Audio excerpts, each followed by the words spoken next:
Bonjour, voyons donc pourquoi et pour quelles raisons les propriétaires peuvent vendre ou simplement se débarrasser d'un Nissan Qashqai d'occasion. Les acheteurs choisissent entre deux moteurs essence, 1.6 de 117 chevaux ou 2.0 de 140 chemins avec.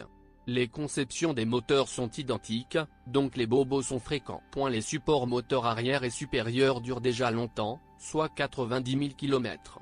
La chaîne de distribution attend d'être remplacée après 100 000 km.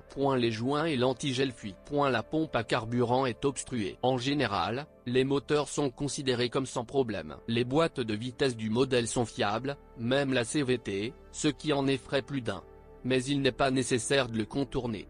La CVT de Nissan est fiable, elle parcourt jusqu'à 150 000 km sans panne ni souci.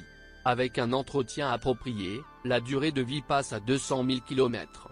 Mais si vous changez l'huile dans la boîte moins souvent qu'aux 60 000 km requis, la CVT nécessite rapidement des réparations majeures. Il n'y a aucune plainte concernant la transmission manuelle à 6 vitesses.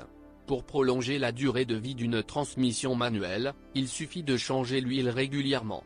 On ne peut pas en dire autant de la boîte de vitesse à 5 rapports, elle souffre d'une usure des synchroniseurs de 100 000 km. Il n'y a pas de voiture sans défaut.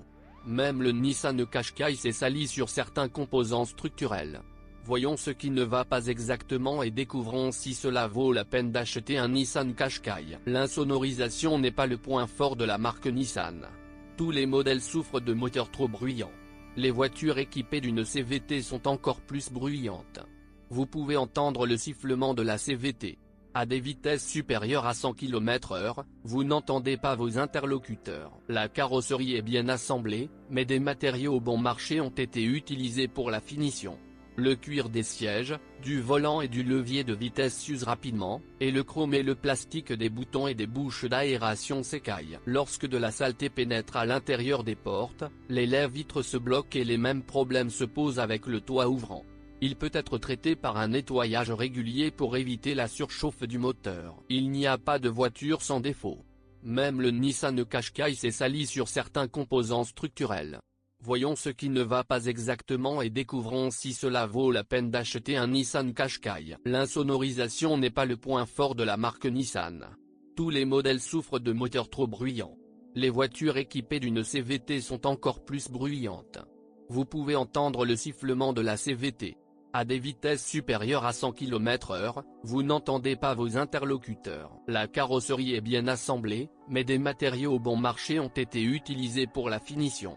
Le cuir des sièges, du volant et du levier de vitesse s'use rapidement, et le chrome et le plastique des boutons et des bouches d'aération s'écaillent. Lorsque de la saleté pénètre à l'intérieur des portes, les lèvres-vitres se bloquent et les mêmes problèmes se posent avec le toit ouvrant. Il peut être traité par un nettoyage régulier pour éviter la surchauffe du moteur. Les principaux problèmes de la voiture surviennent lorsque les conducteurs exigent du Qashqai des performances tout-terrain. Une garde au sol élevée et le fier nom de classe crossover ne font pas du Qashqai un SUV. Glisser dans une congère ou dans la neige fondante contribue à la mort rapide de l'embrayage de la transmission intégrale. Le variateur ne sait pas non plus comment se comporter en conduite extrême. Le poêle est la pierre d'achoppement de la première génération de Qashqai. L'intérieur ne se réchauffe pas pendant longtemps, car l'air chaud n'entre qu'une fois le moteur complètement réchauffé.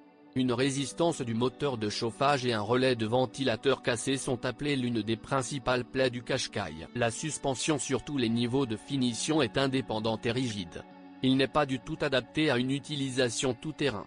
La conception de la suspension est standard, avant, jambe de force McPherson, arrière, multibras. Mais celui de l'arrière se détache vite sur nos routes et fait du bruit. Les supports de suspension avant, les amortisseurs et les bagues stabilisatrices sont changés tous les 60 000 km, puis tous les 25 000 km.